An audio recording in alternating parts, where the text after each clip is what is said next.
Bonjour. Les journaux parus ce vendredi 22 décembre 2017 s'intéressent à plusieurs sujets. Réumi Quotidien renseigne dans ses colonnes que l'émir du Qatar est reparti comme il est venu, sans crier gare. À l'origine, il était question d'une visite officielle de 48 heures, mais au finish, l'émir du Qatar, Sheikh Tamim Ben Hamad Al Thani, n'aura fait que 15 heures au Sénégal après l'atterrissage de son avion mercredi à 16 heures sur le tarmac de l'aéroport Léopold Sédar Senghor. Il a repris les airs ce jeudi vers 7 heures pour se rendre en Côte d'Ivoire, selon ce journal. Le journal Enquête informe aussi que l'émir du Qatar a quitté la capitale sénégalaise hier après un passage moins long que prévu, avec une seule certitude, celle d'avoir rencontré le président Macky Sall. Un projet d'accord de coopération culturelle et deux projets d'entente ont été signés selon ce journal qui parle de la loi de l'Omerta sur ce séjour de l'émir du Qatar au Sénégal. Et selon Enquête, l'ombre de Karim a plané sur cette visite. Mais selon le journaliste analyste politique Yoro Dia, Al Thani ne se déplacera jamais pour Karim. Il analyse dans Sud Quotidien le passage de l'émir du Qatar au Sénégal. Et Dakar Times nous présente pendant ce temps Moustapha l'imam Shafi, l'homme qui murmure à l'oreille de Macky Sall. Outre la visite de l'émir du Qatar au Sénégal, beaucoup soutiennent que Shafi, connu pour ses relations avec les leaders du terrorisme au Sahel comme Abdelmalik Droukdel, chef de AQMI, Mokhtar Belmokhtar, leader d'El Mourabitoun, a fait libérer plusieurs otages occidentaux. Il fut aussi un conseil spécial de l'ancien président burkinabé Blaise Compaoré. Ce journal le classe parmi les hommes les plus influents en Afrique de l'Ouest.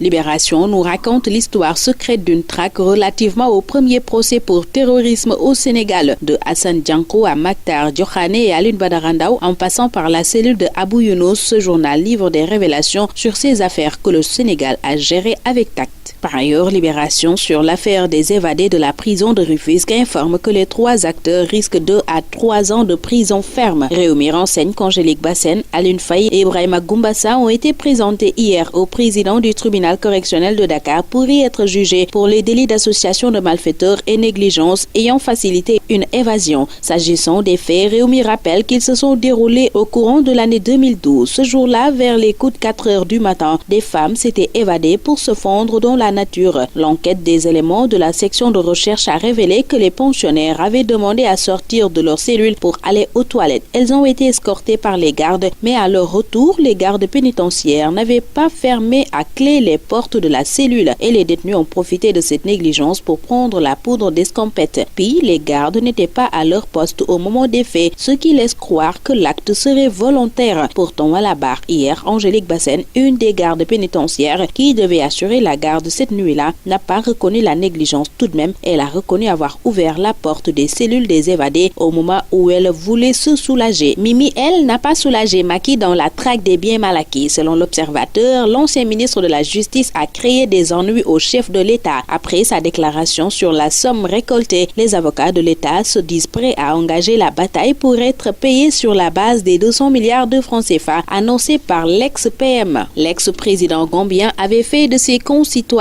ses esclaves. C'est une révélation d'Oumar Amadou Diallo, ministre de l'Agriculture de la Gambie, dans la Tribune. Dans Walf Quotidien, l'on nous apprend que depuis quelque temps, la Banque centrale des États de l'Afrique de l'Ouest renvoie une image pas très lisse dans l'opinion. Son gouvernement est taillé en pièces par les économistes de l'Union sur le débat sur le franc CFA, suffisant pour que certains fonctionnaires de l'institution se confient à ce journal pour alerter sur le désastre de la communication de l'institution que Tiemoko Meilet connaît laisse faire de manière intrigante. Serigne Modou Bousso Dieng va-t-il atterrir dans l'opposition? C'est une interrogation qui barre la une de Direct Info qui s'intéresse au silence troublant du marabout politicien. Pendant ce temps, Vox Populi se penche sur l'utilisation abusive de stimulants et parle de la mort au bout du plaisir. Crise cardiaque, artères bouchées sont des risques qu'encourent les usagers des stimulants et autres aphrodisiaques, fait savoir ce journal qui signale que les hommes sont plus exposés que les femmes, surtout après 50 ans. Une gamine de 5 ans a été tuée par le feu hier dans un incendie qui a eu pour cadre Yeumbeul Sud. Une information livrée par Réumi Quotidien. Le quotidien du sport Stade s'intéresse au meilleur buteur sénégalais Sadio Mané et parle de bon timing s'agissant de la rencontre qui opposera Arsenal à Liverpool ce soir à 19h45. Stade voit aussi Sadio Mané comme la terreur des Gunners. Sadio en terreur des Gunners, titre aussi Record, le journal des sportifs qui se penche sur l'affiche Arsenal-Liverpool prévue à 19h45. Et c'est ce programme qui met fin à ce tour des quotidiens. Très bonne lecture Excellente journée à tous.